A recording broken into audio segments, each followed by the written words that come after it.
Bien, entonces haremos lo que son ya las patologías y veremos la parte de hiponatremia, ¿no? Cuando hablamos de hiponatremia, lo primero que tenemos que decir es que la hiponatremia es un trastorno hidroelectrolítico bastante frecuente en los pacientes críticos en general. No hay una unidad de terapia intensiva que no tenga un paciente con hiponatremia, aunque sea leve, dentro de todas las camas que tienen en UCI, ¿no? Y hay pacientes que están verdaderamente críticos, ¿no? Cuando están también en UCI, justamente por la hiponatremia. Es un trastorno en el cual la alteración más objetiva es la alteración del sistema nervioso central, ¿no? Por la misma hiponatremia. Pero también se dan en casi todos los pacientes que tienen, por ejemplo, patologías del sistema nervioso central, como son las hemorragias subaracnoideas, las meningitis, los traumatismos cráneoencefálicos o el síndrome mismo de Guillain-Barré, ¿no es cierto? Donde tenemos generalmente la presentación de la secreción inapropiada de hormona antidiurética, ¿cierto? Y los valores que tenemos nosotros de cloro, de sodio, perdón, que vamos a manejar para decir que está dentro de la normalidad, siempre vamos a manejar que están entre 135 y 145 miliequivalentes o milimoles de sodio. Bien. Y vamos a definir como hiponatremia en tres categorías, ¿no? Pero como hiponatremia, cuando ya está por debajo de 135, diremos que hay una hiponatremia leve y es severa cuando está ya por debajo de 120 o 125 miliequivalentes. La hiponatremia, si no, no es en sí una patología, sino es una consecuencia de algo, ¿no? Que está pasando. Viene a ser el resultado de una condición patológica en la que el organismo no puede deshacer un exceso de agua para que se produzca de repente una dilución para que haya una hiponatremia. Todas las hiponatremias, esos son los conceptos, tienen un componente dilucional, como les estaba mencionando, ¿no? La hiponatremia viene a ser un problema del metabolismo del agua. Por eso que al iniciar este cursillo, les he tenido que hablar también sobre el agua y su distribución en el cuerpo, ¿no?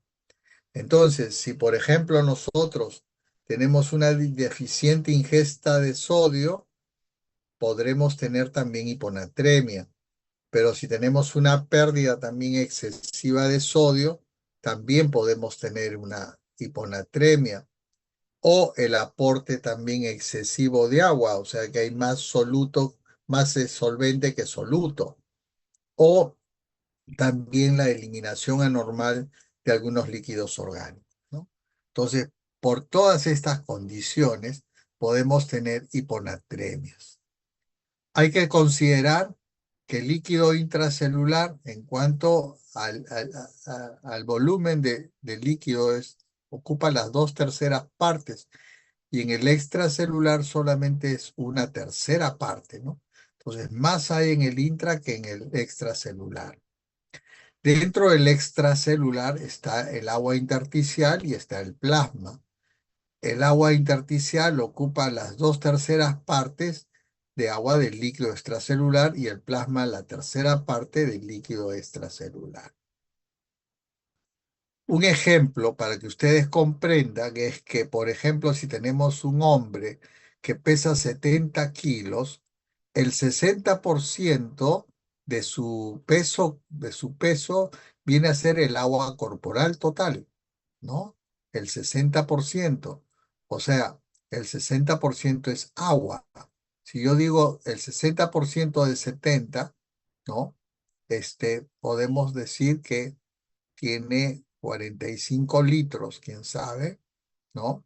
De agua, de los cuales la distribución, ¿no? Está dentro de lo que es el líquido intracelular, que viene a ser las dos terceras partes de 70, y el líquido extracelular la tercera parte de 70, que se va a distribuir unos 10 litros en el intersticio y en el plasma unos 5 litros, ¿no? Otro concepto que tenemos que tener en cuenta es la osmolaridad sérica. La osmolaridad sérica está compuesta predominantemente por las moléculas de sodio.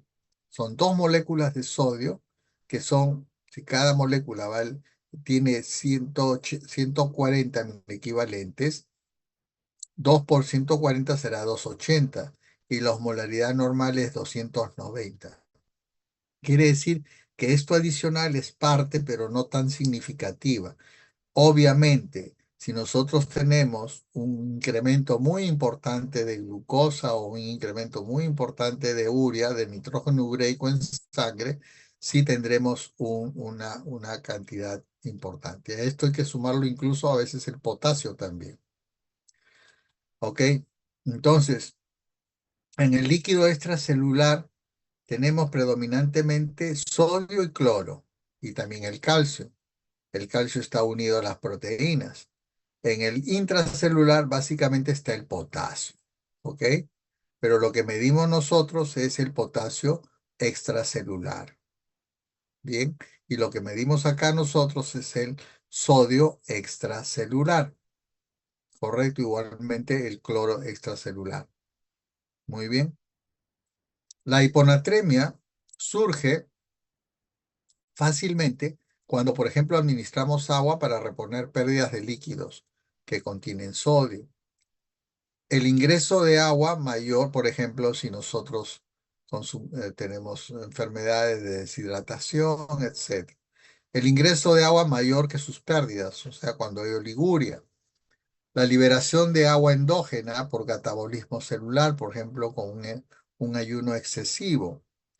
El paso de agua del medio intracelular, por ejemplo, cuando hay un síndrome séptico bacteriano, y las bebidas insolutas son las que tienen la enfermedad de potomanía, la enfermedad de los bebedores compulsivos de cerveza. ¿Ok? Tenemos que tener estos conceptos sobre cuánto la osmolaridad plasmática, esa que hemos revisado aquí, ¿no? Esta osmolaridad plasmática. Entonces, la osmolaridad plasmática normal es de 280 con 295. Le decía que las moléculas de cloro, que son 140, son 2 por 140, 280, que hacen ya la osmolaridad normal. ¿Ok? Entonces, hay hiponatremias que tienen osmolaridad normal, pero existe hiponatremia. Eso se llama la hiponatremia isotónica. Isotónica, porque la tonicidad la da la osmolaridad, y es iso que está en equilibrio, iso que está en lo normal. Cuando tenemos una hiponatremia hiposmolar, quiere decir que la osmolaridad está baja, ¿no? Está menos de 280. Y eso se llama la hiponatremia hipotónica, hipotónica, hiposmolar. Y cuando tenemos la osmolaridad por encima de 295, diremos que hay una hiponatremia hipertónica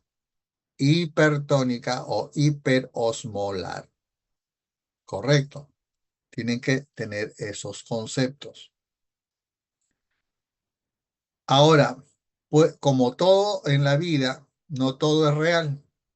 Hay cosas también que parecieran reales, pero son falsas. ¿Ok?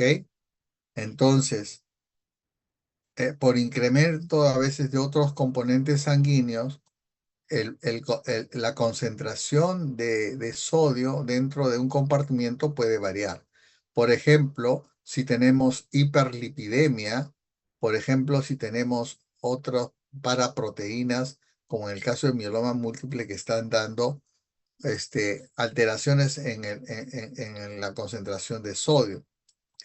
O tenemos también en los casos, en los estados de hiperglicemia, ¿no? Que hay un aumento de la osmolaridad por otros solutos, o cuando se han perfundido soluciones hipertónicas, como por ejemplo manitol, ¿no? Glicerol, cirugía de próstata y urológica, por ejemplo, ¿no? Entonces, aquí en estos casos ya la, la hiponatremia no es isotónica, sino es hipertónica, ¿no es cierto? Porque se están dando condiciones para que la osmolaridad sufra cambios hacia arriba. Acuérdense de la fórmula. Si tengo un estado hiperglicémico, esta fórmula, este resultado va a aumentar. ¿No es así? Entonces, en un estado hiperglicémico, la osmolaridad sérica también aumentará, ¿no? Es así.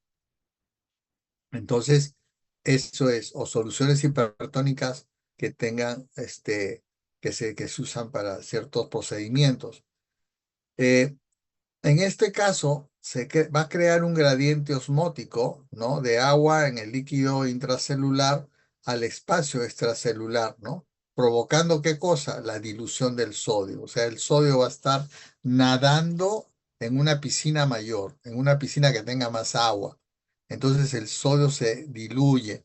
Es como si nosotros tuviéramos una taza, ¿no? Con azúcar o con sal, mejor dicho, y si nosotros le metemos más sal, más agua, perdón, lo diluimos más y la sal se siente menos, ¿ok? Eso se llama el sodio más bajo. Al normalizarse la glucosa o al eliminar ciertos solutos, en este caso el sodio, se va a normalizar el sodio. No son necesarios algunas medidas más especiales para su corrección de esta hiponatremia hipertónica. La hiponatremia hipotónica es la verdadera hiponatremia, o sea, la que tiene la osmolaridad baja, ¿ok?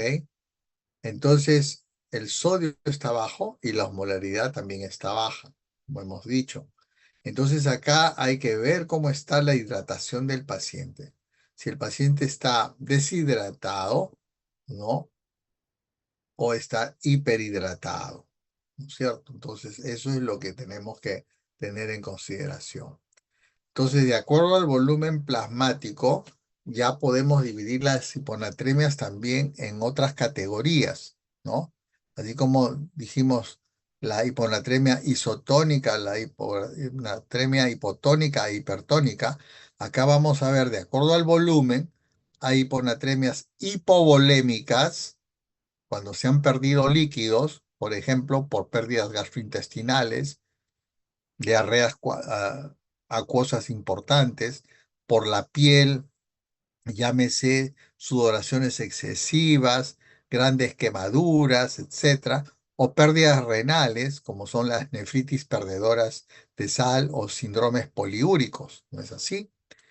Las isovolémicas o euvolémicas, se dice euvolémicas cuando la volemia está normal o isovolémica también cuando está en equilibrio. Y acá se da cuando el paciente tiene algo para pensar en secreción inapropiada de hormona antidiurética. Estas hiponatremias no van con edemas.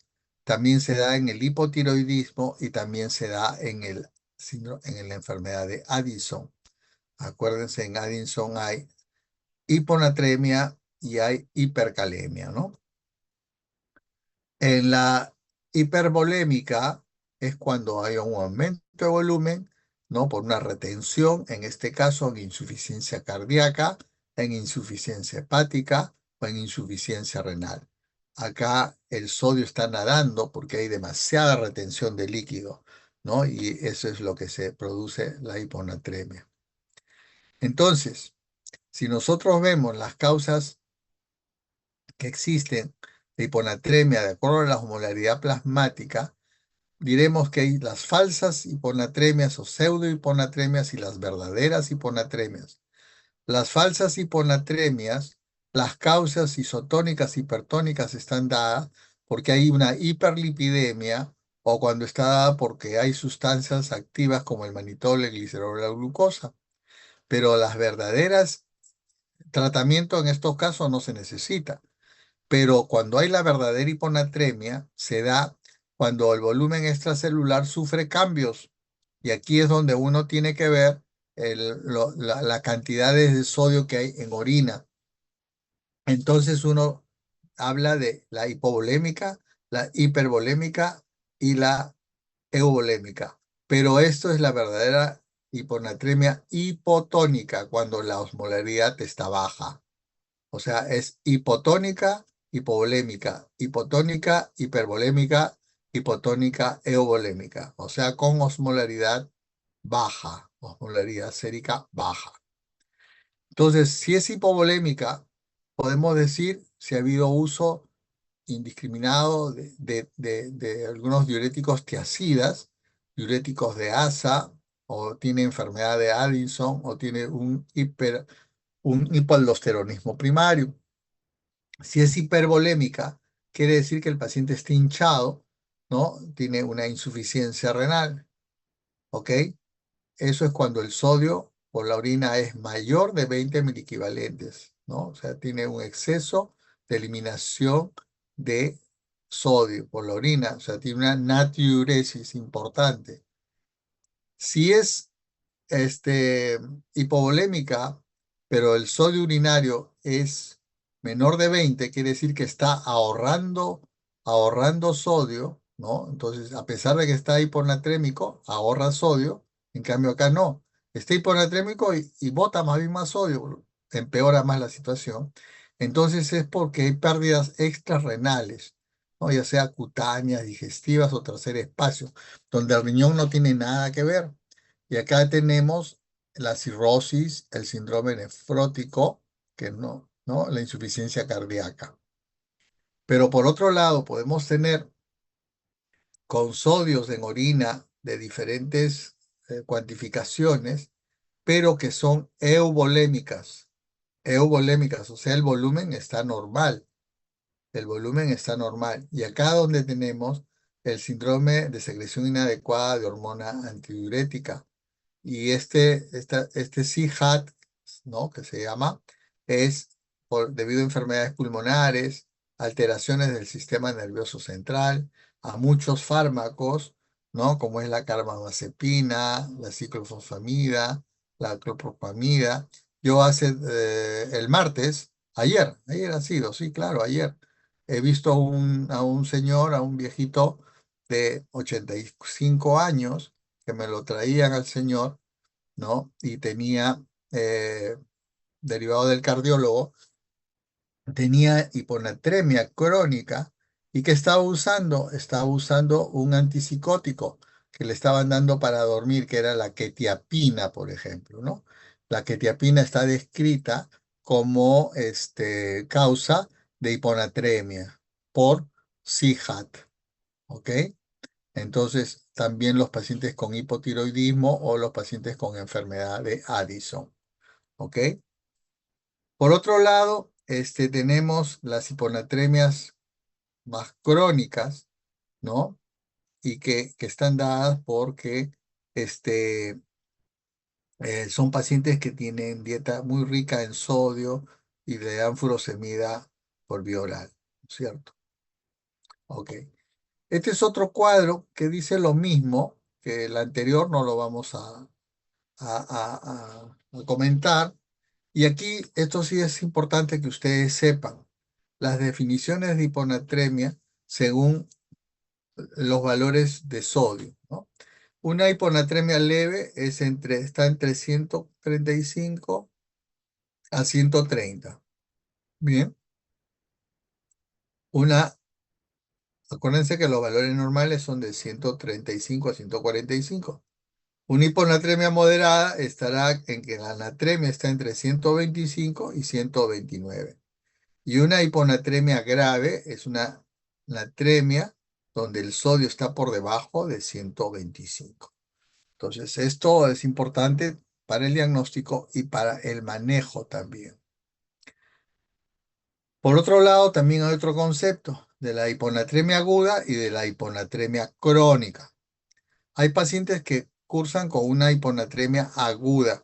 Es aquella que se documenta que tiene menos de 48 horas de duración. O sea que el paciente entró por una enfermedad X, por esas cosas le pidieron electrolitos y sus electrolitos estaban normales.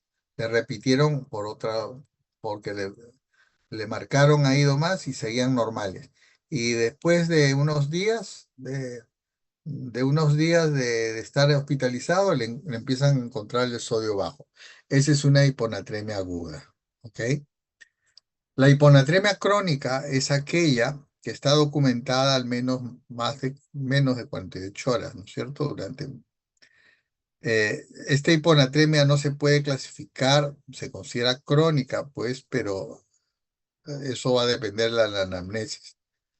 Luego hay las hiponatremias moderadamente sintomáticas y las otras que son gravemente sintomáticas. Las moderadamente sintomáticas, como cualquier grado de hiponatremia, se asocian a síntomas también moderadamente graves de hiponatremia, como vamos a ver cuáles son los síntomas. Y los que son graves ya sí tienen cambios que, digamos, representan gravedad en cuanto a síntomas, ¿no? Ya sea encefalopatía severa, pérdida de conciencia, convulsiones, alteraciones electrocardiográficas, etc. Entonces, según los síntomas, tenemos moderadamente graves, están pacientes con náuseas, vómitos, cierta confusión y dolor de cabeza, ¿no? Pero en estos no hay vómitos, ¿no? Graves está ya cuando hay vómitos, cuando hay distrés respiratorio, cuando hay una somnolencia normal y profunda, el paciente para con estado somnoliento, cuando hay convulsiones y cuando hay coma, ¿no? Ya se tiene un Glasgow con menos de 8/15. Entonces, uno tiene que evaluar primero, como ya les he dicho, si el paciente, el sodio va con el agua. Y vamos a ver si hay retención de agua o no en un paciente. Entonces uno dice, puede haber una hiponatremia detectable cuando un tercio va hacia el líquido extracelular. Puede ser leve, grave, aguda o crónica. ¿No es así? Y la retención de agua, cuando 2/3 del agua van al líquido intracelular, o son los edemas celulares ya que se dan, ¿ok? Entonces se van a otros tejidos y se va al cerebro sobre todo. Entonces, cuando se va al cerebro puede ser fácil de recuperar por alguna adaptación o extrusión de iones que se da esto en horas, pero es difícil de recuperar cuando ya requiere de estados con nueva síntesis o son los pacientes malnutridos. La adaptación es mucho más lenta y duran días, ¿no? Entonces, durante la extrusión hay síntomas, ¿no? Del equilibrio y desaparecen también los síntomas, ¿no? Entonces, el encéfalo es el órgano que resulta más sensible a un estado hiponatrémico porque el encéfalo está encerrado, ¿no es cierto? Entonces, el encéfalo tiene todas estas estructuras, como vemos, y vamos a ver cómo la osmolaridad y la que da la hiponatremia se comporta para que hayan los cambios, ¿no? Entonces, nosotros tenemos acá un cerebro normal, ¿no es cierto? Un cerebro normal, ¿ok? Perdón.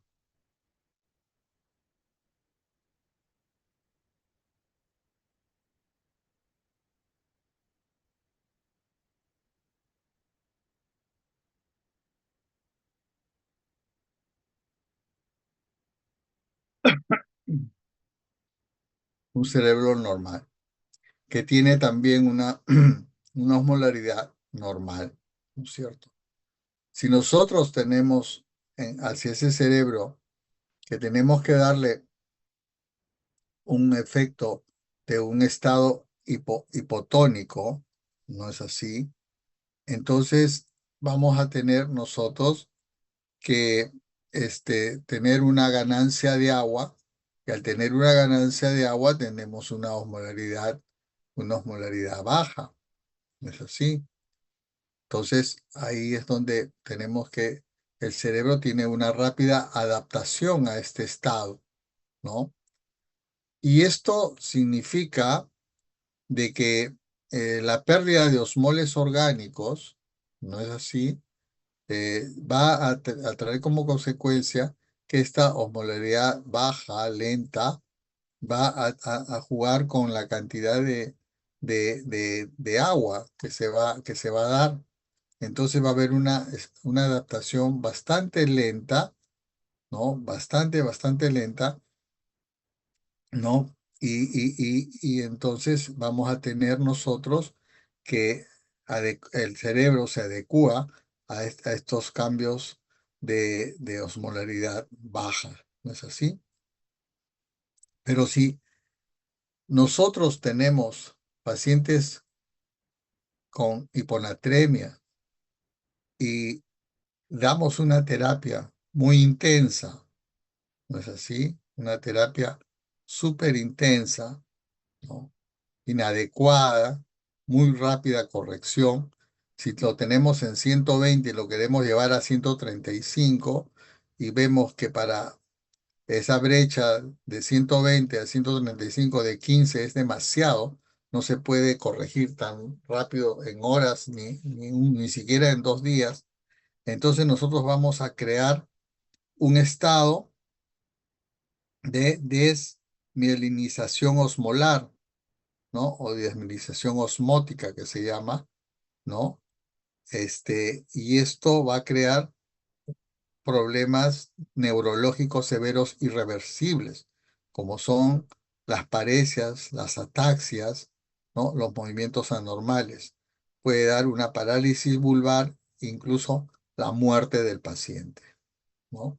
Entonces, lo ideal es tener una terapia adecuada con una corrección baja, ¿no? Del estado hipotónico para que nuevamente vaya a la normalidad osmolar del cerebro y no vaya hacia este otro extremo por una terapia inapropiada, súper rápida, que nos va a caer como una desmielinización. Entonces, esta es las consecuencias que hay del cerebro frente al sodio bajo cuando uno quiere hacer una corrección inadecuada, que es muy rápida, ¿no? Entonces, nosotros tenemos en el estado normonatrémico sodio, potasio y algunos osmoles y el agua en el cerebro que todo se está distribuyendo bien. Cuando hay hiponatremia, nosotros tenemos cambios en el sodio osmolar, ¿no es cierto? En la osmolaridad también varía, ¿ok? Y empieza el cerebro pues a edematizarse porque jala más el sodio, la osmolaridad jala, se va más agua hacia adentro y jala y se hincha la célula, ¿no es cierto? Entonces, esto es lo que pasa en una hiponatremia aguda. Y en una hiponatremia crónica, si bien es cierto, la osmolaridad también está baja, pero los mecanismos de adecuación son más lentas y ya se forman y ya se sabe que el agua y el sodio bajo ya están, digamos, en condiciones más aceptables y el paciente lo tolera mejor. Entonces, ¿qué se ve, por ejemplo, cuando ocurre hiponatremia? Nosotros tenemos una hiponatremia de 117 miliequivalentes. Fíjense, todo, no se ven ninguna estructuras, todo es edema, ¿ok? 10 días después de haber corregido, ya empiezan a verse los ventrículos, ya empiezan a verse las circunvalaciones, todo esto, ¿no es así? Entonces ya el cerebro está desposeído prácticamente del edema cerebral. Eso es lo que sucede. Entonces, cuando se tiene una hiponatremia y hay que ver cuánto de gravedad tiene. Entonces, hay una gravedad leve, como les decía, con adinamia, alteración de la memoria, discalculia, o sea, el paciente no puede calcular bien, sumar, restar, hay un déficit de atención, el paciente está medio oído. Luego el paciente puede entrar a una letargia, una agitación, náuseas, vómitos, ¿no? Y calambres, estupor, convulsiones, coma, ya estamos en una hiponatremia grave.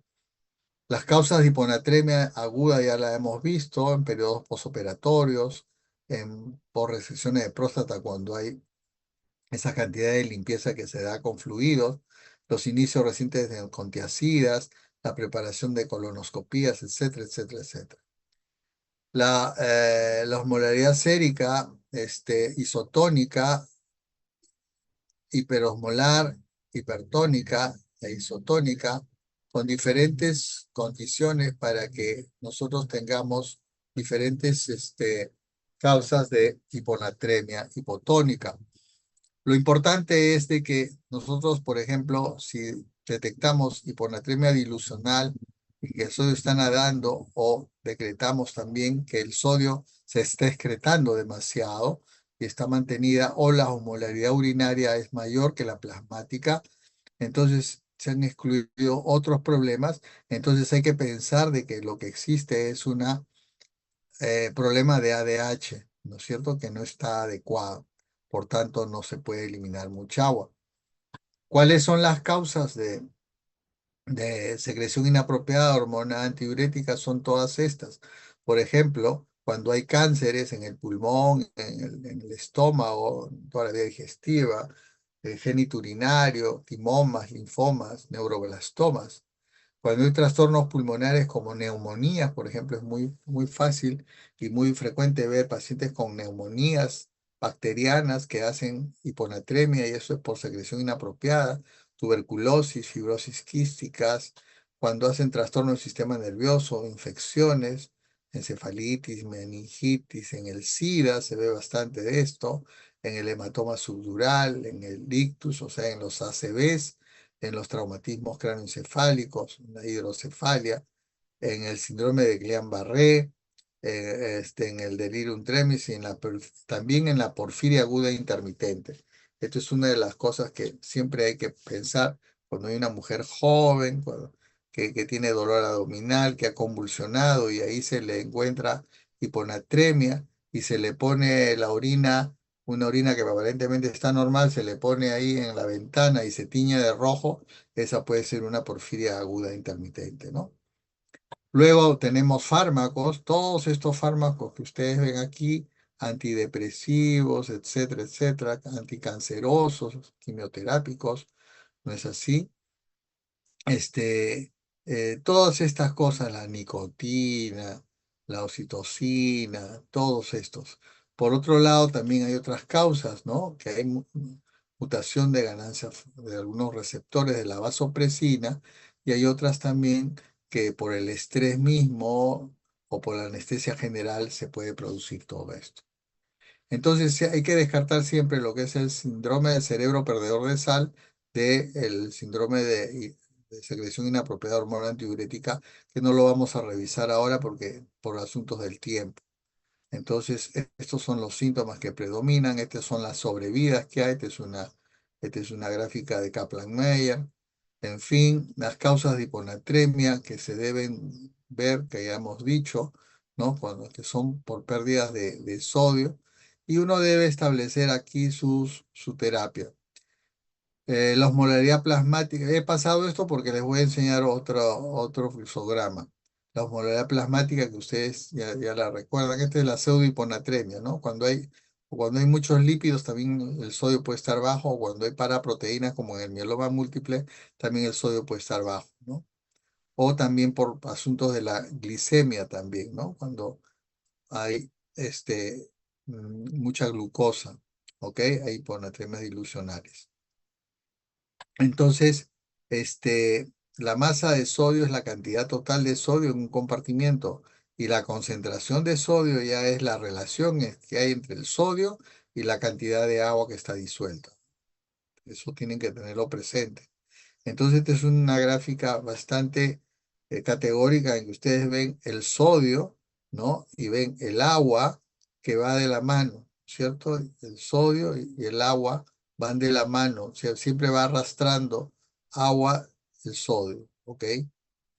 Entonces podemos tener, por ejemplo, nosotros hiponatremias, hay que excluir las pseudo hiponatremias y dentro de ellas hay que ver si la hiponatremia es hipotónica o es hipertónica. Cuando es hipotónica, que en la mayoría de veces hay que ver si los síntomas son agudos o graves. Entonces aquí hay que sacar la osmolaridad urinaria. Si la osmolaridad urinaria es mayor de 100 o menor de 100, ¿no es cierto? Entonces hay que ver si tiene algunas otras consideraciones en cuanto al sodio urinario para ver si el volumen es de baja eficacia y si el paciente ha usado diuréticos para establecer algunas enfermedades. Entonces, esto que parece engorroso se hace de manera mucho más fácil mediante otros métodos para enfocar la hiponatremia. Entonces, la osmolaridad urinaria alta y la osmolaridad urinaria baja están relacionadas con hiponatremia hipovolémica cuando es alta e hipovolémica también cuando está baja, ¿no? Entonces, la depresión de sal que se da aquí y la depresión de diuréticos, el uso de diuréticos que se da acá, ¿no es cierto? Entonces, cuando se usa diuréticos, la osmolaridad urinaria está mucho más baja. En cambio, la depresión de sal está alta la osmolaridad urinaria. ¿Ok? Y en el CIHAT, por ejemplo, está la osmolaridad urinaria alta. ¿Ok? En la polidipsia primaria está la osmolaridad urinaria mucho más baja, o en la potomanía de la cerveza, por ejemplo, ¿no? Que entonces, la osmolaridad urinaria generalmente nosotros la encontramos mucho más alta. Entonces, nosotros podemos tener esto mucho más claro. Cuando tengamos un caso de hiponatremia, debemos decir, ¿es verdadera o es ficticia? Si es ficticia es por hiperlipemia, hiperglicemia o solutos exógenos. Y si es verdadera, nosotros dividimos a los pacientes en dos categorías, los que cursan con edemas y los que cursan sin edemas, ¿no? Los que cursan sin edemas pueden ser porque tienen pérdidas de sodio mayor que la pérdida de agua, ¿no? Entonces hay una depresión de volumen extracelular y esto se puede dar a través del riñón o a través de pérdidas que están fuera del riñón. Si es a través del riñón, puede ser por diuréticos, por deficiencia de aldosterona, por cetonurias o diuresis osmóticas o hiperreninemias. Cuando es extrarrenal, se da por vómitos, diarrea, pancreatitis, traumatismo, sudoración. ¿Ok? Entonces, esto es la parte sin edemas con pérdidas de sodio mayores que agua. Pero a veces hay sin edemas con exceso de agua total, pero la expansión de volumen extracelular. Y aquí está el síndrome de inapropiado de hormona antidiurética, los medicamentos que se dan, la cirugía, la suspensión del alcohol, la enfermedad de Addison, el hipotiroidismo, el SIDA, la polidipsia compulsiva y los que son corredores de maratón. Entonces, estos pacientes tienen hiponatremia, pero no tienen edema. Pero hay otro grupo que tiene hiponatremia, pero que tienen edema. Entonces, ¿cuáles son esos? Son los que tienen exceso de sodio, pero también de agua, ¿no? Hay una expansión del volumen extracelular.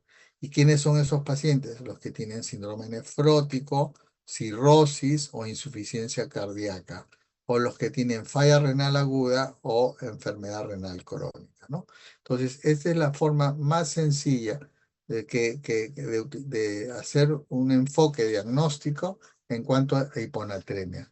Obviamente, de acuerdo a esto, uno va manejando y va pidiendo, primero es el enfoque, segundo, para corroborar, hay que hallar, obviamente, la osmolaridad, ¿no?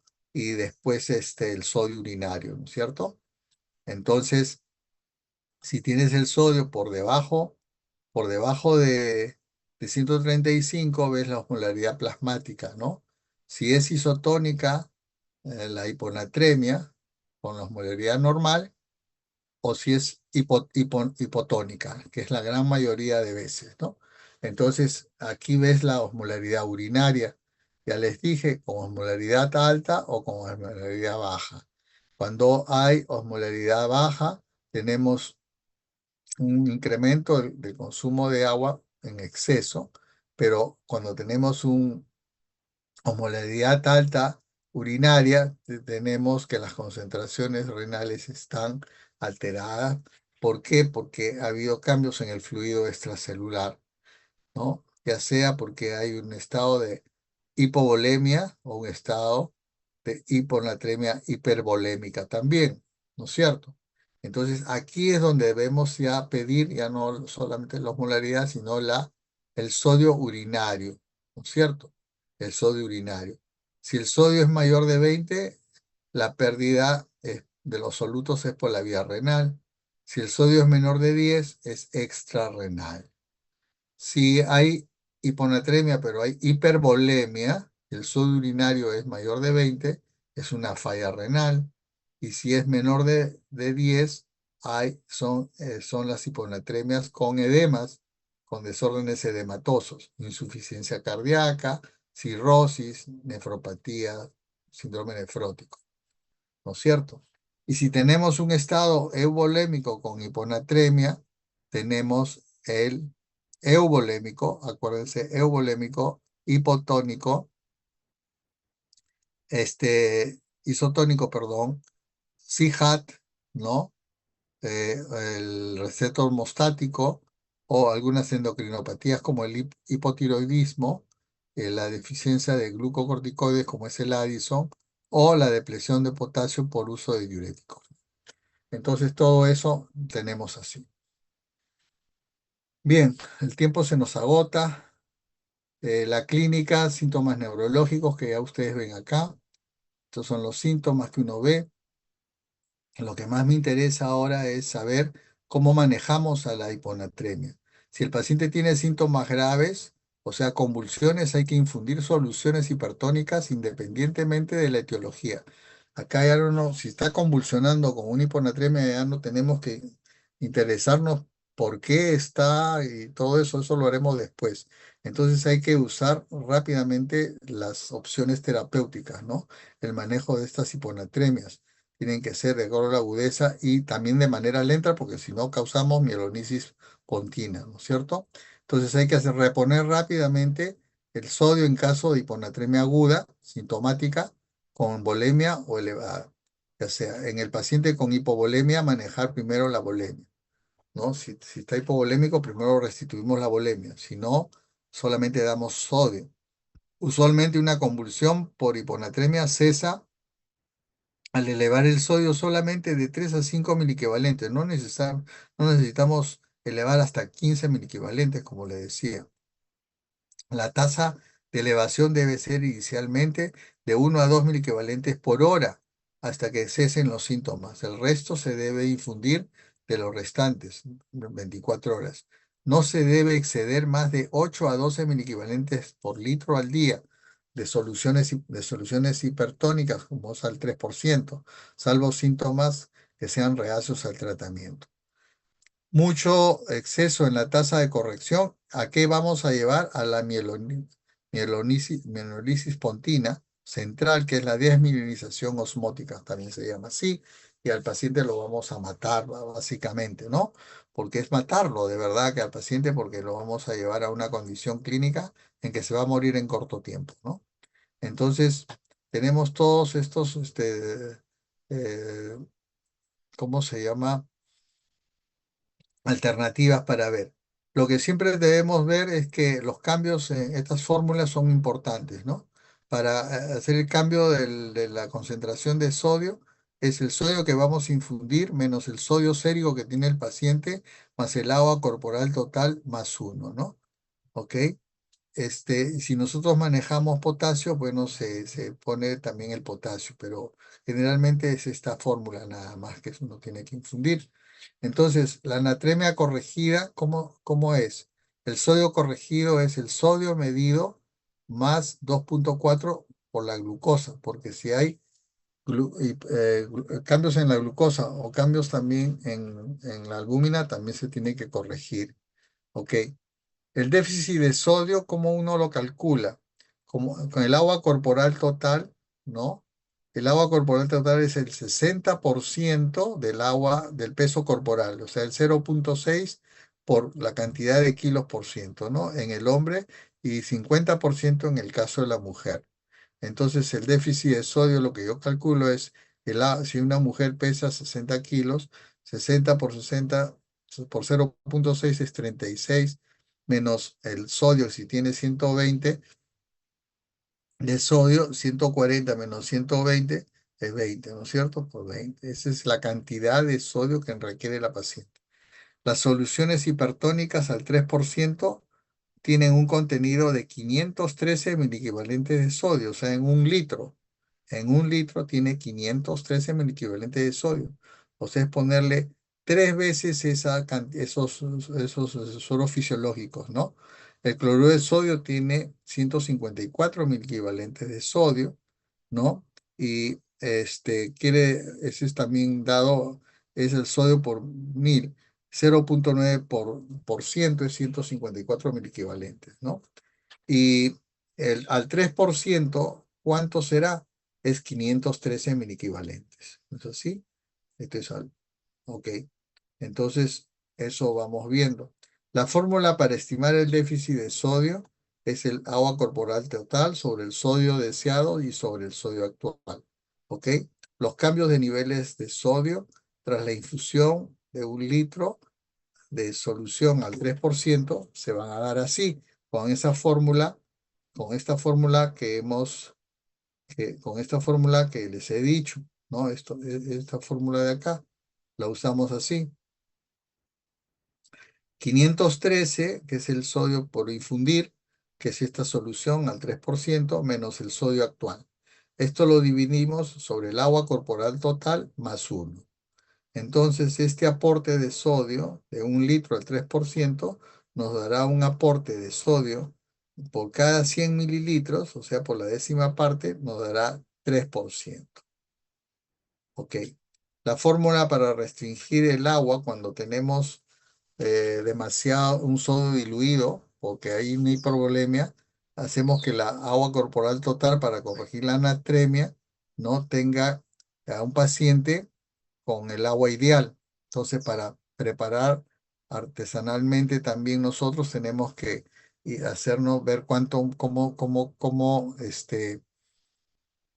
corregimos el agua, ¿no? Entonces, el sodio del paciente por el agua corporal total, ¿no? Si tenemos tanto y sobre el sodio ideal. Y eso nos da la diferencia del agua sobrenadante. ¿Cómo preparamos artesanalmente la solución hipertónica al 3%? Porque a veces no hay en las farmacias al 3% y tenemos que llegar a 513. Entonces, un cloruro de sodio de 1000 mililitros, le sacamos 100 y le agregamos 5 ampollas de cloruro de sodio en ampollas, ¿no? Esas ampollas que tienen una cantidad de 20 mil equivalentes al 20%, y esto me va a dar 513 mil equivalentes de sodio en esta solución. Entonces, vamos a hacer digamos,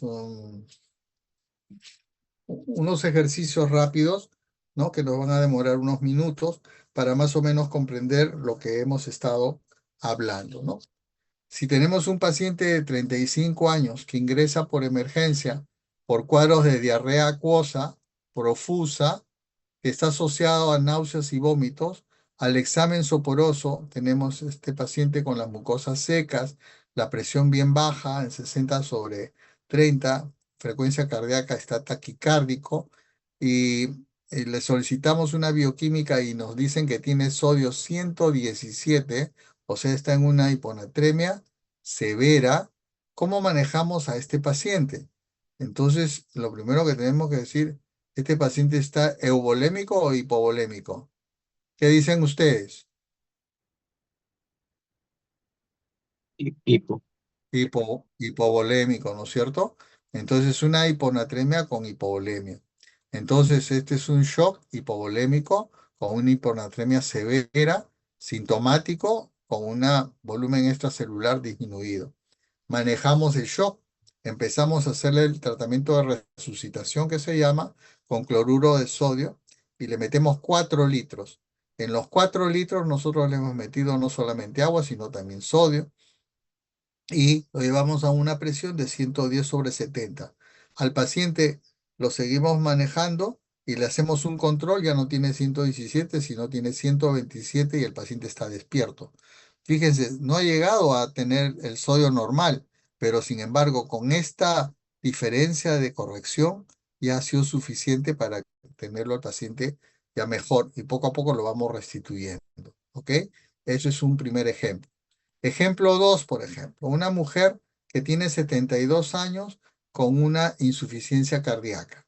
Refiere a su familia que desde hace 24 horas presenta somnolencia y al llegar a emergencia empieza a convulsionar. Empieza a tener convulsiones. Pesa 72 kilos. Le toman un sodio, está en 115, una hiponatremia severa. ¿Cuál es el tratamiento? En primer lugar, al tener insuficiencia cardíaca, ¿qué cosa tiene?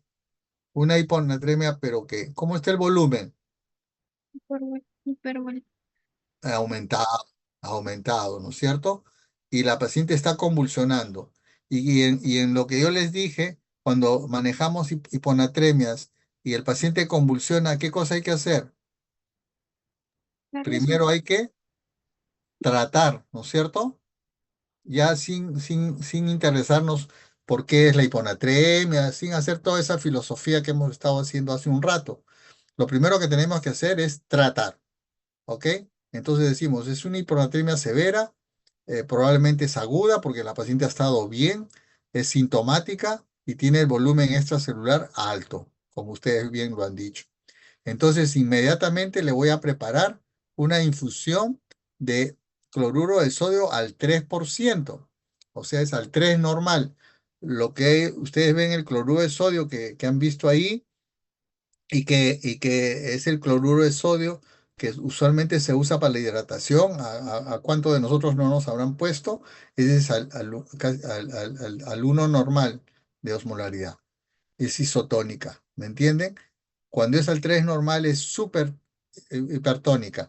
Eso es lo que ha pasado también. Bueno, ustedes ya saben lo que ha pasado con los cloruros, ¿no es cierto? Con los sueros fisiológicos. ¿Saben o no saben? Sí, doctor, de los casos Los de casos. muerte. Ok. Esos casos son porque les infundieron esto. Más o menos, no te voy a decir al 3%, puede haber sido más por ciento, no se sabe. Pero les infundieron como si fuera normal, el suero normal, no con los cuidados que tenían que hacer. Entonces, inmediatamente sufrieron la diesmelonisis pontina y por eso que entraron en coma y después murieron. ¿Ok? Entonces, se hace el cálculo. 513, yo tengo 115, ¿no es cierto? El agua corporal total es de esta paciente pesa 72 kilos. ¿Cuánto es el agua corporal total? Más uno. El resultado es 107. ¿No es así? Porque 513 menos 115, ¿no? Tiene una diferencia. ¿Ok? El agua corporal total viene a ser 0,5 porque es mujer por 72, que tenía su peso es 36, más uno es 37, ¿no es cierto? Entonces yo hago mi resta de 513 menos 115, me va a dar, ¿cuánto? ¿Tienen una calculadora? 390 y... ¿Me pueden ayudar? 398. Yo acabo de sacar mi maquinita. 398 menos 37, que es el agua corporal total, ya les dije, 60% en el hombre y 60% en la mujer, o sea, 0,6 por los kilos de peso es el agua corporal total. En la mujer es 0,5. 0,5 por 72 es 36, más 1, 37. Entonces, 398 menos sobre 37 me sale 10,7. ¿Qué quiere decir esto? Que en un litro que yo tengo de esta solución me va a elevar el sodio 10,7 miliequivalentes. ¿me entiende? 1 litro. Pero este litro lo tengo que pasar en una cantidad de tiempo. No lo puedo pasar tan rápido, ¿me entiende? Máximo en 8 a 12 equivalentes por hora, ¿ok? Por hora. Ese es el asunto. Entonces, 100 mililitros, ¿cuánto me pasará? 100 mililitros, no si 1 litro me pasa 10,7, 100 mililitros, o sea, la décima parte me pasará 1,07, ¿no? Mil equivalentes. Por consiguiente, este, esto me va a llevar a 125,7 mil equivalentes, ¿no? Entonces yo le voy a recetar que le pasen 100 mililitros por hora, ¿no? Hasta el cese de las convulsiones. Y luego el resto no debe pasar de 8 a 12 mil equivalentes por día. ¿Correcto? Entonces administramos eso hasta que cesen las convulsiones.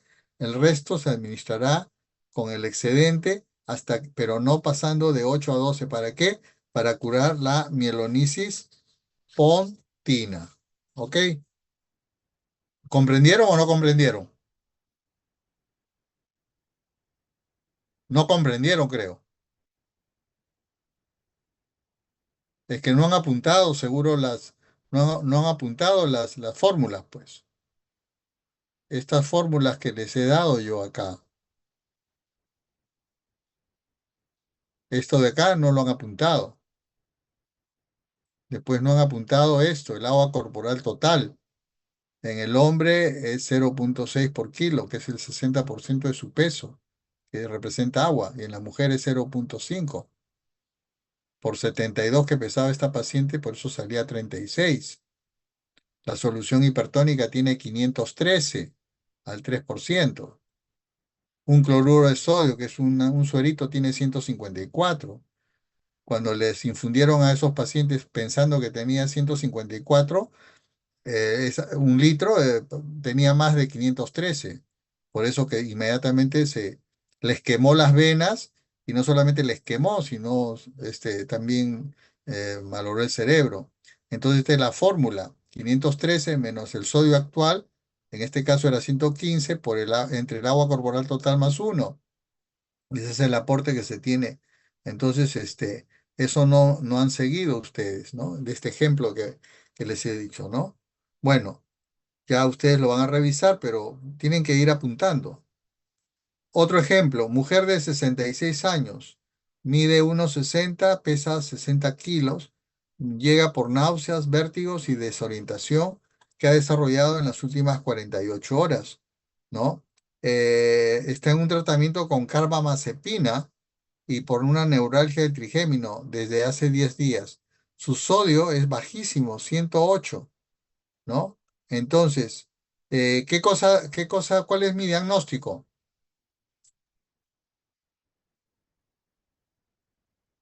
Rápido, ¿cuál es mi diagnóstico? No han seguido la clase. Mi diagnóstico es, primero, hiponatremia, pues. Hiponatremia. Segundo, ¿por qué? Hipovolémica. Hiponatremia severa. No, hiponatremia puede ser euvolémica. Euvolémica, porque no dice que está deshidratada, nada. Pero que sí está usando un medicamento, carbamazepina. Y esta carbamazepina, ¿dónde actúa? Para que haya una secreción inapropiada de la hormona antidiurética. Pues aquí está. A ver, voy a buscarla. Ay, Dios mío. Chicos, acá está. Fármacos para la vasopresina. Carbamazepina, acá está, mírenme, miren. Acá está. Los fármacos que actúan para la secreción de hormona antidiurética. Acá está. Carbamazepina. Todavía les dije que yo tenía un paciente que he atendido ayer que estaba recibiendo un antipsicótico que era quetiapina, un viejito, que esto, que el otro, estaba con hiponatremia crónica. ¿Ok? Tienen que estar atentos. Listo. Entonces, en este ejemplo, ¿cuál es este ejemplo? El 3, creo. Este de acá. Esta paciente usaba carbamazepina porque tenía un dolor neuropático, que es la neuralgia del trigémino, que duele como los diablos, ¿ya? Desde hace 10 días. Pero esta carbamazepina le produjo un síndrome de SIHAT, secreción inapropiada de hormona antidiurética. Y los que tienen secreción inapropiada de hormona antidiurética son eubolémicos, no tienen edemas, ¿no? No tienen edemas y tienen hiponatremia. Acá está, también tengo que hacerles ver de nuevo. Todo tengo que hacerles ver. En mi enfoque diagnóstico fácil, ya me pasé, ya me pasé. ¿Por dónde estaba? Acá está. Acá está, ¿no es cierto? Expansión de volumen sin edemas, sin edemas, CIJAT, ¿ok?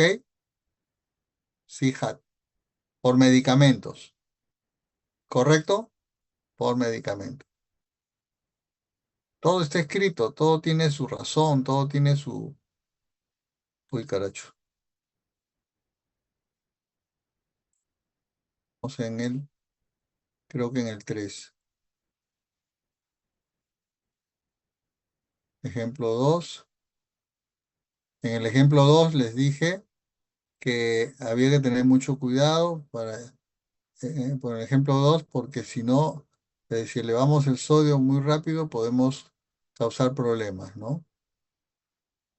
Ya, el ejemplo 3 era esto, neuralgia trigémino, era paciente por CIJAT, ¿no?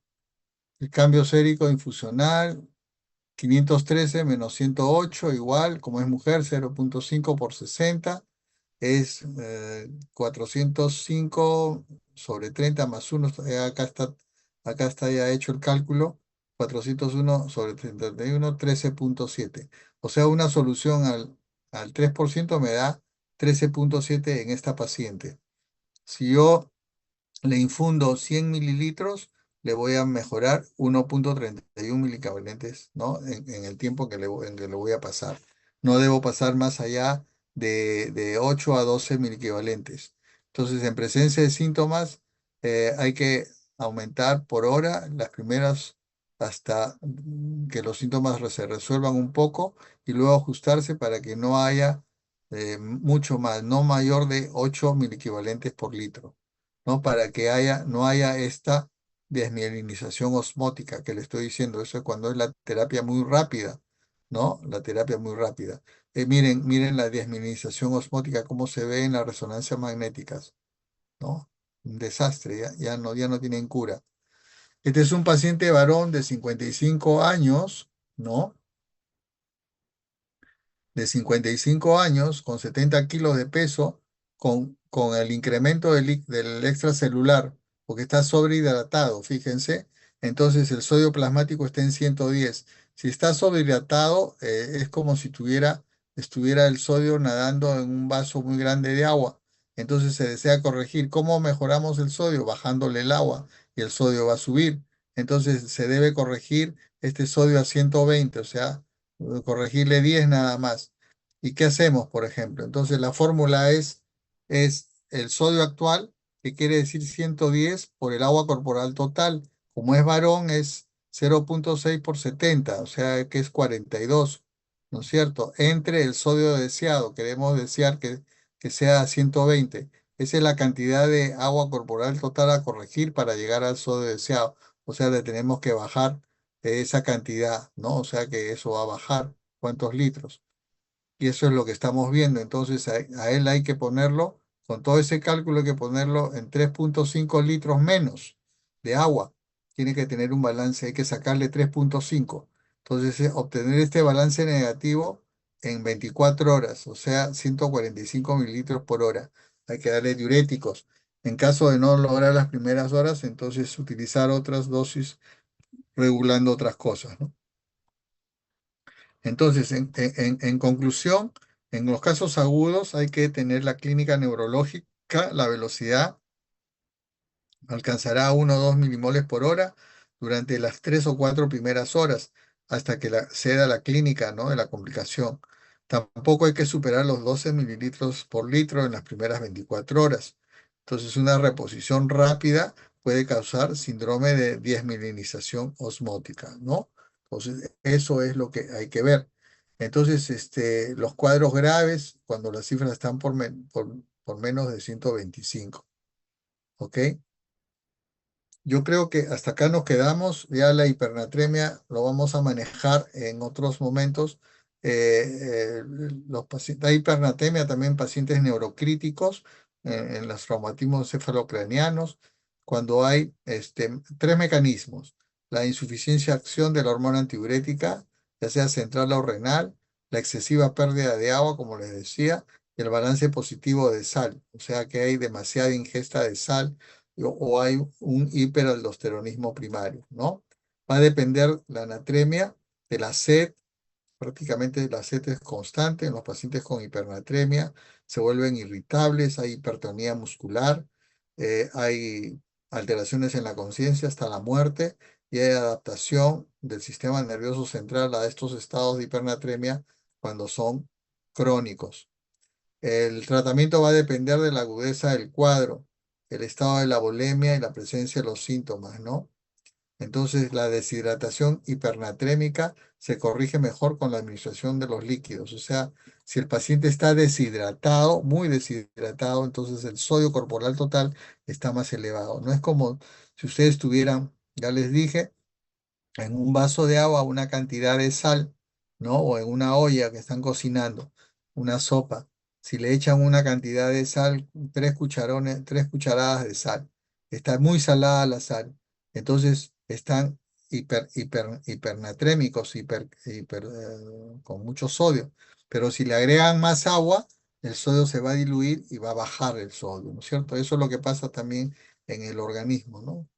El tratamiento de diabetes insípida, por ejemplo, es importante porque en la diabetes insípida hay diabetes insípida central y nefrogénica.